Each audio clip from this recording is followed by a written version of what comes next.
Okay, so today we'll start with a very simple remedy. So last two classes we have spoken two important polycrest remedies, Calicarb and Stephysagria.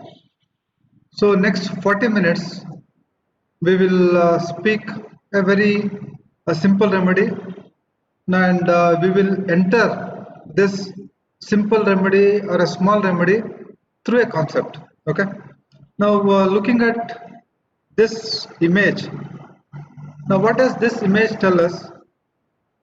This image, from the knowledge of anatomy, from your knowledge of physiology, this image tells us about the human body. Okay? See, the knowledge of anatomy and of course the knowledge of medicine, fine, gives us a small clue.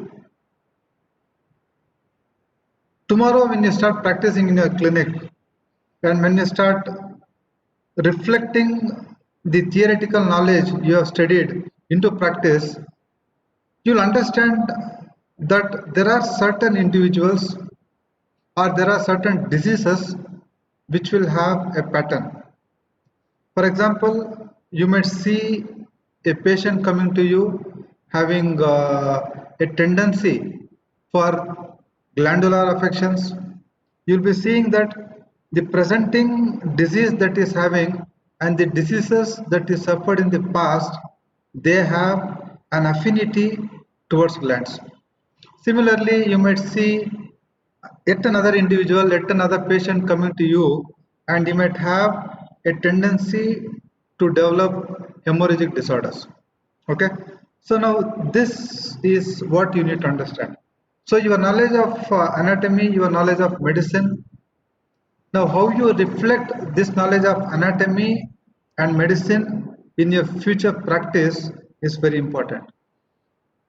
See this image, if you are very familiar, if you frequent the library often and if you keep referring books, you might frequent the library often, but then if you also have the habit of referring some old stalwarts, okay, he is one Dr. Burnett, and he was the one who introduced this concept into homeopathy.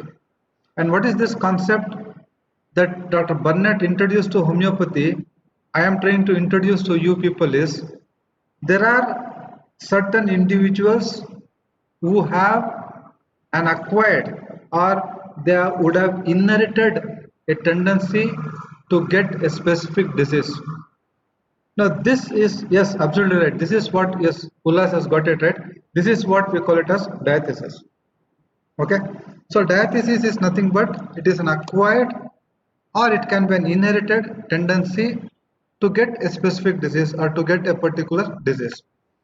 Now diathesis, for our understanding, or diathesis is classified into four types. Okay, now a person having a tubercular diathesis, he will be more prone. Okay, we'll first talk of the diathesis and then we'll talk of different diathesis in detail. So I was just trying to list out the types of diathesis. One is the tubercular diathesis, the second one is uric acid diathesis, the third is hemorrhagic, and can you guess the fourth one, which is the last type of last type of diathesis? One is tubercular, uric acid, gouty. Uric acid is also called as rheumatoid. Okay, very good. Deepika, the fourth one is scrofulous. Okay, the fourth diathesis or the last diathesis we are talking here is scrofulous. So this is a small slide which defines what a diathesis is, and it will also give you the types of diathesis. Now quickly we look at what exactly the diathesis, the types of diathesis, what exactly is included under different types of diathesis. For example, when you talk of tubercular, you all know tubercular diathesis here means diathesis where a person a child, an adult, or a patient is more prone to get cold and cough. Yes, they are more prone to catch cough, cold, or they are more prone to suffer with respiratory affections. They come under tubercular. And can you quickly think of some remedies as a third year student? What are the common remedies, probable remedies that can come up under a tubercular diathesis? Similarly, I'll be asking questions related to what scrofulous, related to hemorrhagic. So you please keep your answers ready so that we don't waste our time. Okay. Somebody says docera. See, arsenic amal, phosphorus, etc., etc. I'm not asking you the remedies which predominantly act on respiratory system. But from the whole lot of materia medica, there are few which belong to the tubercular diathesis. Yes, few answers are right. Like for example, we have Dulcamara, good. See, to start with, there are a list. So I'm not going into the details. This is not my topic. I'm just introducing you to a topic called diathesis, and through diathesis, we will enter the remedy that we are going to discuss today. And diathesis is again a question which is asked for third year students for 3 marks. So a small list you see on your right hand side. You have Calcareous, Dulcamara, Cistus canadensis, Hepar, Merck, Soranum, Silicea, Tuberculum, etc. etc. There are plenty more to be included. Fine. So now coming back to the second type, uric acid. Now what does uric acid diathesis mean? What is it that a uric acid diathesis person is more prone to? Yes, he is more prone to joint affections, very good, gout, and the last thing that you have missed is they are more prone to kidney stones. So tomorrow you have patient in your clinic who has recurrent kidney stones or who has got gout or who has got joint affections, then you know they belong to uric acid diathesis. Now the remedies. I should have asked you this. The list of remedies. As a third year student, minimum from this you should know is lycopodium and colchicum. Rest, sarsa is there, sanguinaria is there, sepia, sulfur, and many more remedies. You can go back home and you can take this as an assignment and you can list the other remedies that we have missed here. Now, scrofulous. What does scrofulous mean? See, as a practitioner, I get to see a lot of cases in my clinic where a person with scrofulous diathesis will have a tendency towards glandular affections. Very good. Ulas has got it right.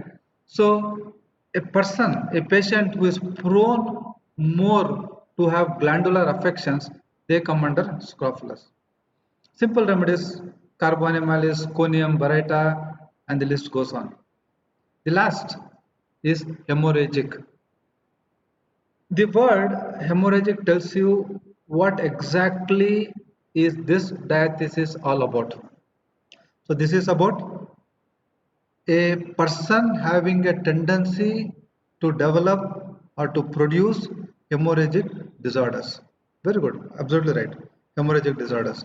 Now here, you know, plenty of remedies. Yes, Shivraj, it could be as simple as aconite, or it could be as complicated as ophidias, China. Good. I mean, I'm happy. Arnica, good, good. The list, yeah, the list is increasing. Beautiful. Answers are absolutely fine.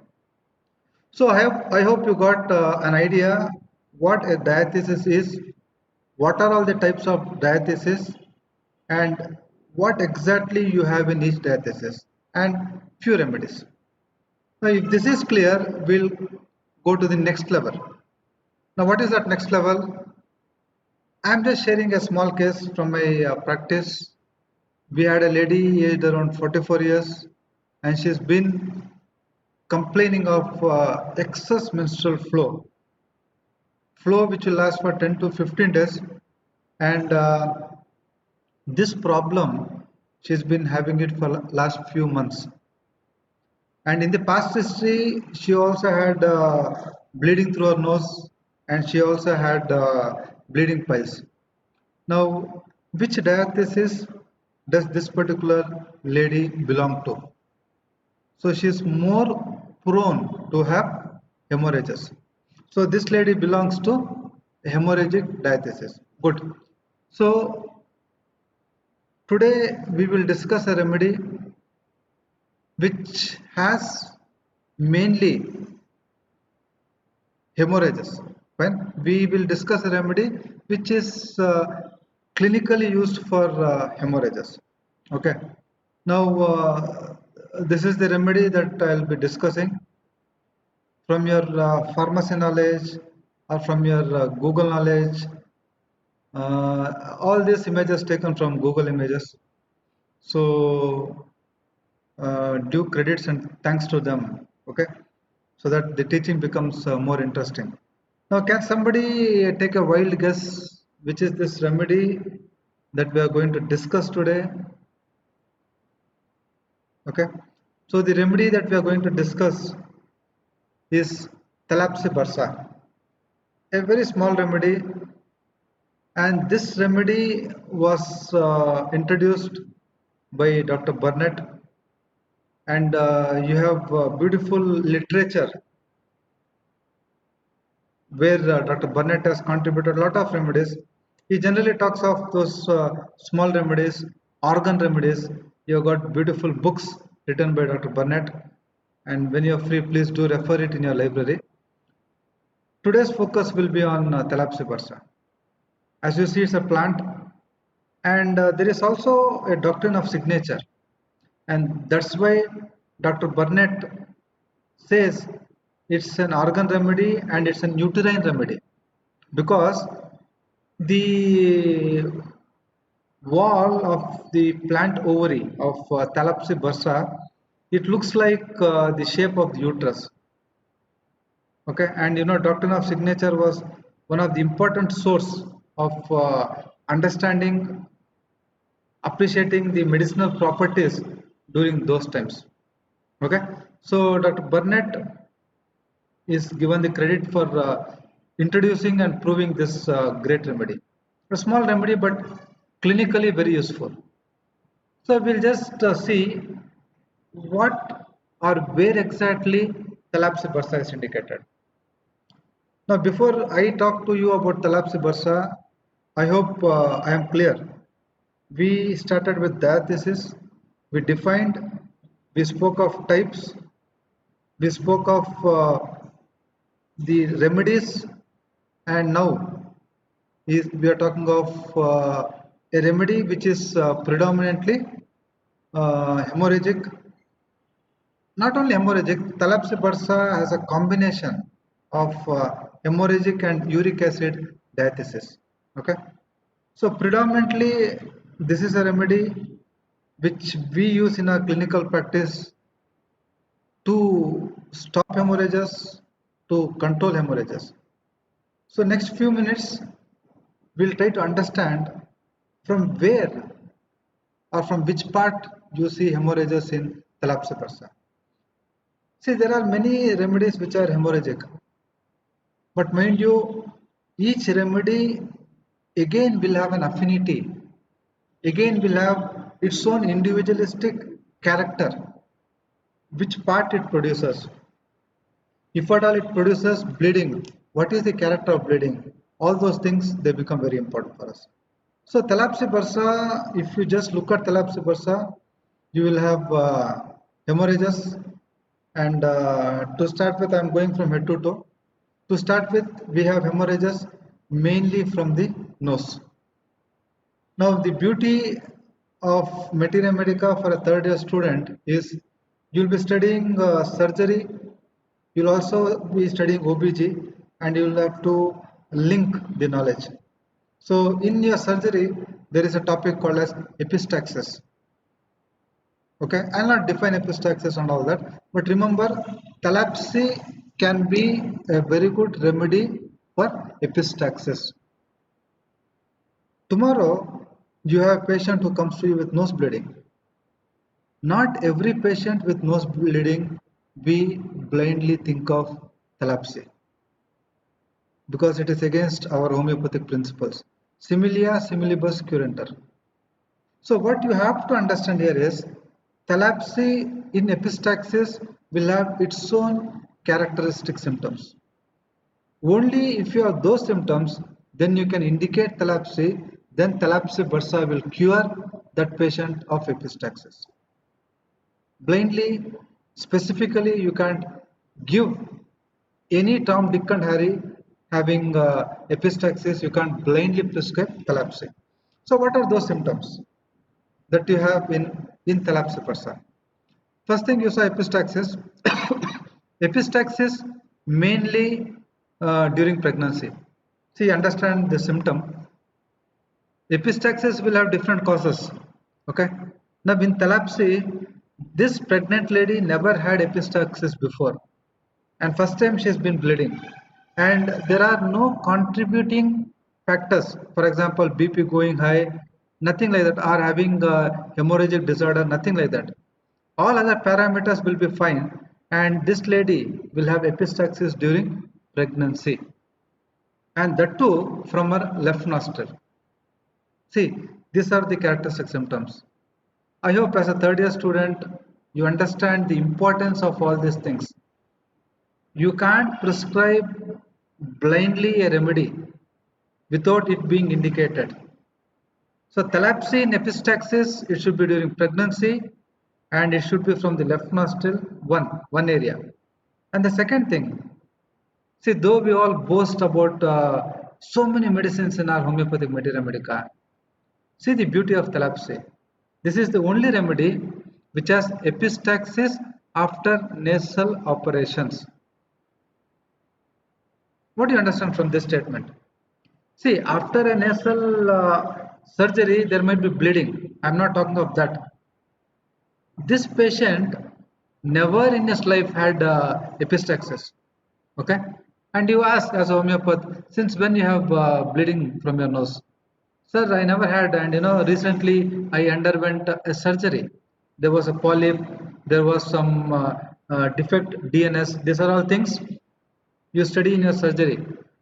So I had a DNS, I had a nasal polyp, I had a turbinate, and that was operated. And after that, sir, I've been seeing my nose bleeding on and off. You're getting my point?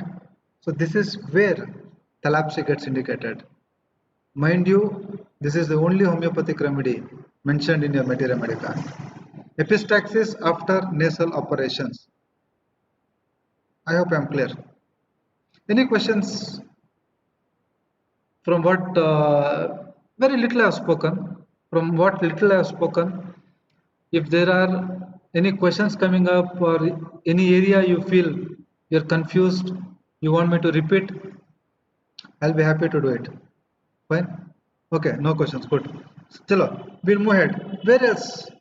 From which other orifice or from which other organ you have bleeding in thalaspi bursa?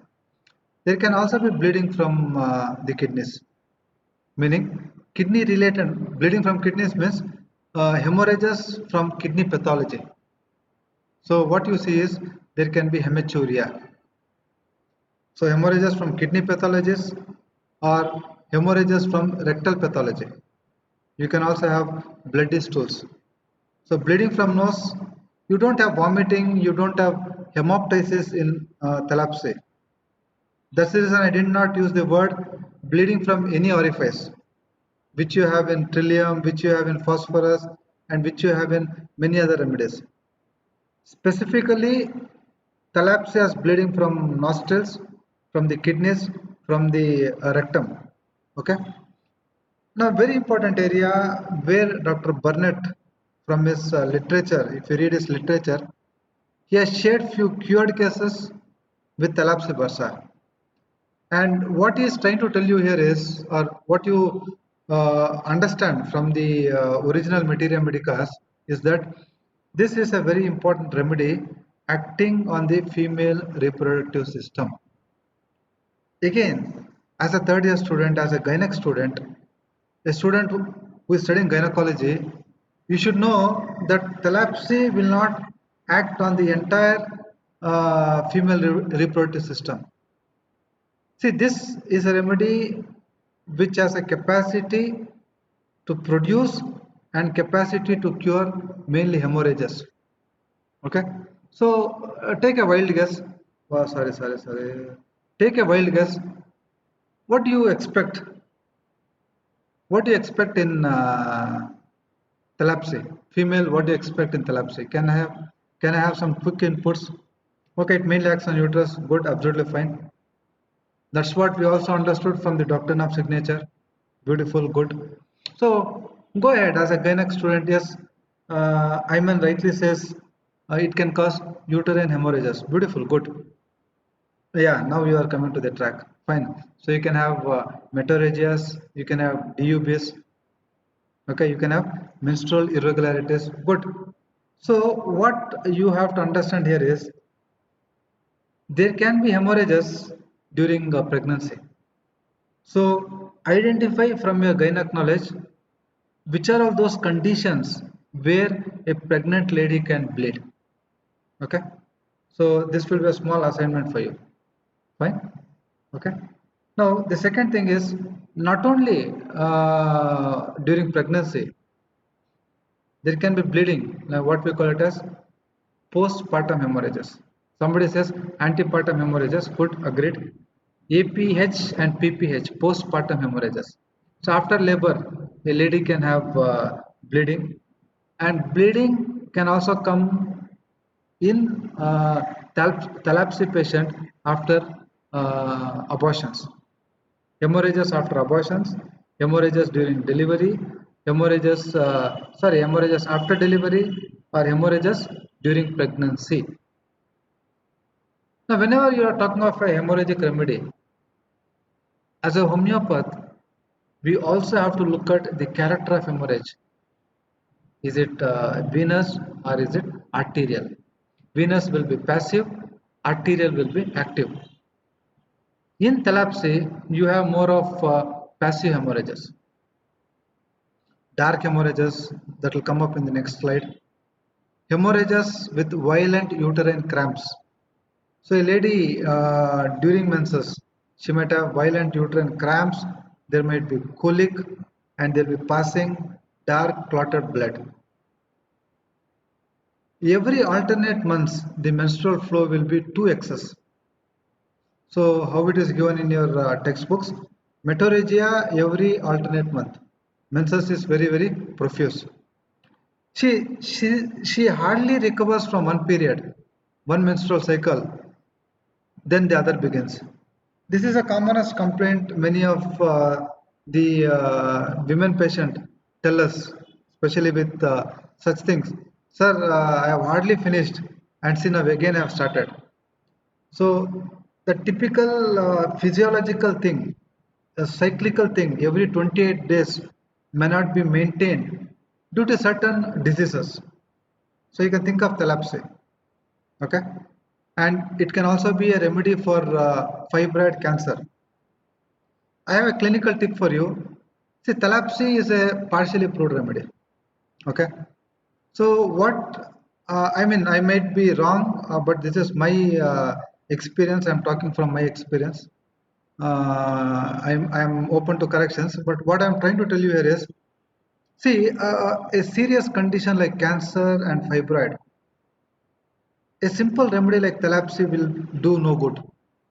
But what can Thlaspi do is it can help in stopping hemorrhages. It can help in stopping the bleeding, which is the result of cancer or which is the result of a fibroid.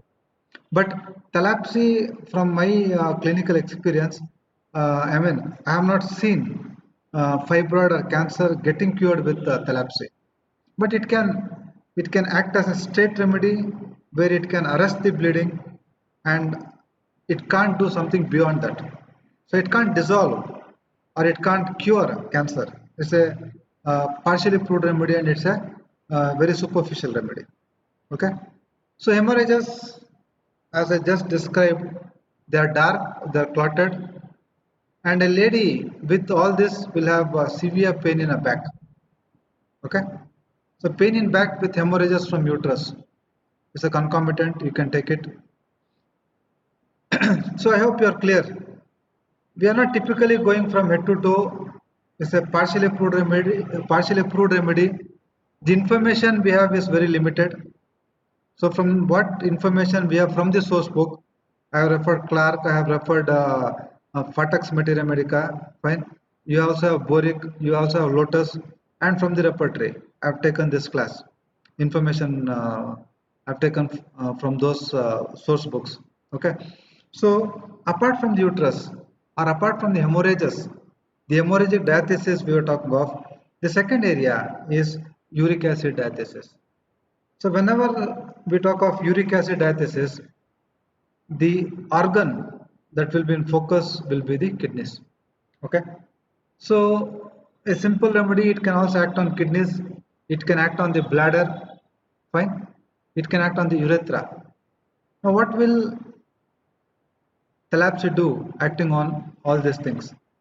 So I mean before this we also have leukorrhea. See, the leukorrhea is also bloody. The leukorrhea is also bloody. So much of hemorrhages in Thlaspi. Fine. So dark offensive and the leukorrhea which stains. Now we'll come back to the action of Thlaspi on kidney. And from the answers that you have given in the chat box, I don't know, I could not see the name, but then I heard or I saw kidney stones. Very good.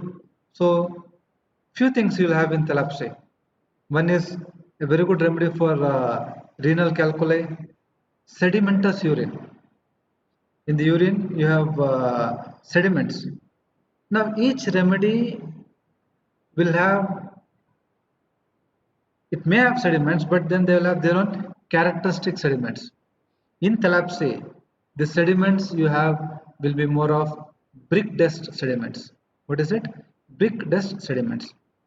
Ayman was talking of dysuria. Good. Dysuria is nothing but difficult and painful urination. So dysuria you will have, and then there is retention of urine. Again, as a surgical student or a surgery student, you know, in allopathy, you know, when there is retention of urine, they catheterize. Fine, meaning the patient is not able to pass urine, his bladder is full, distended, but is not able to pass urine. So they pass a catheter. Okay. Now, Thlaspi, from the past experiences with homeopaths, they have seen Thlaspi, if indicated and if prescribed correctly, it will do the job of that of a catheter. Meaning, there was a distension, there is distension of bladder, and the patient is not able to pass urine. If Thlaspi is given, the retention is taken care, and then there is a free flow of urine. So what a catheter does, that work Thlaspi does. So it is also called as homeopathic catheter. It can be a viva question, or it can be of some importance to you in your clinical practice tomorrow. So a homeopathic catheter is nothing but Thlaspi bursa, because it does the job of that of a catheter. So replaces the use of catheter. That is how it is given in your materia medica. Albuminuria in pregnant ladies, and dysuria in old people when you don't have any other pathology, or dysuria in a lady, okay, after forceps delivery. See, during delivery or before delivery, she was absolutely fine. From the time she has delivered, remember, not a normal delivery, not a C-section. See the beauty.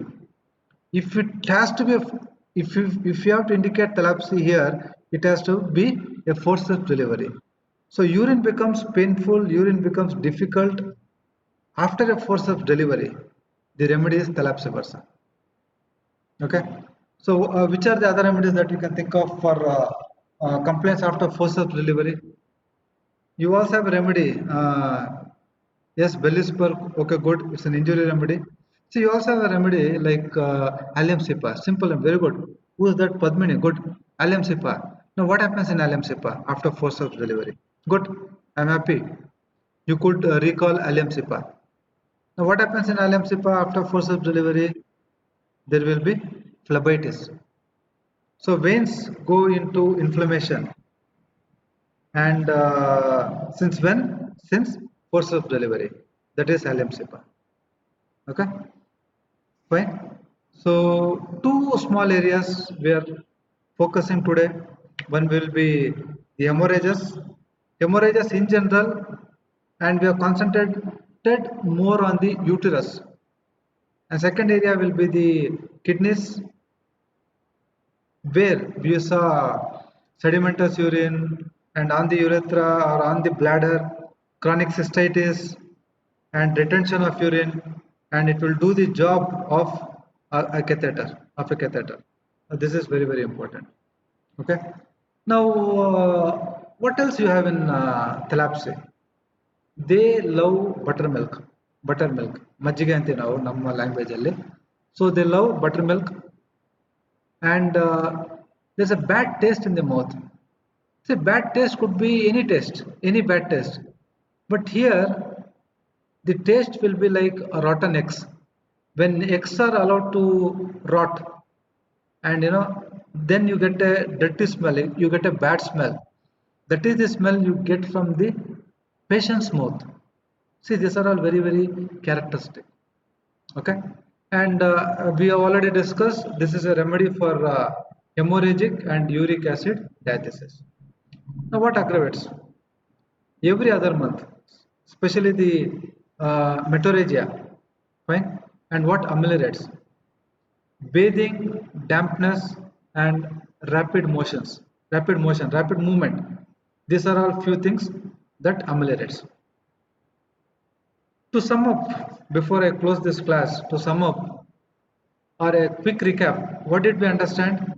We understood a very simple remedy, a superficial remedy, a rare remedy, partially proved remedy, Thlaspi bursa through diathesis. Okay, and clinically, Thlaspi can be of great use in hemorrhagic disorders.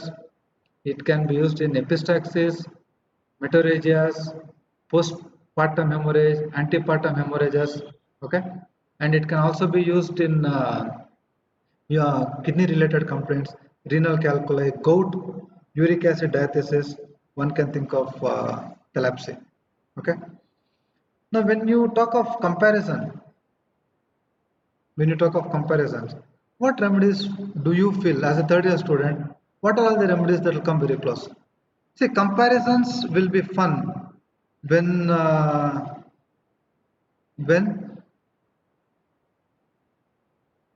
you know some remedies.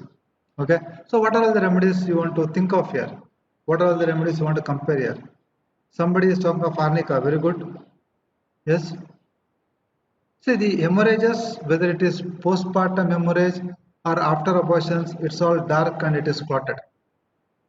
Dark hemorrhages, venous hemorrhages, passive hemorrhages is what you have in this particular remedy. Okay, so you should think of Crotella sordidus. You should also think of remedies, simple remedies like trillium pendulum, like phosphorus, like Ustilago. Again, a remedy which has dark hemorrhages. Trillium will have more of bright hemorrhages. Ipecac will have more of bright hemorrhages. Okay. Phosphorus will have more of bright red hemorrhages. Done. China will have more of dark hemorrhages.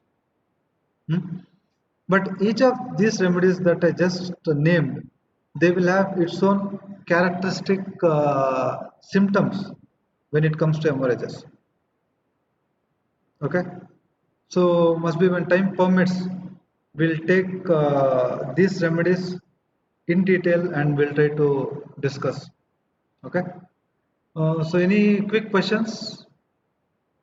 Anything you want me to repeat, or any doubts related to Thlaspi bursa? A small remedy.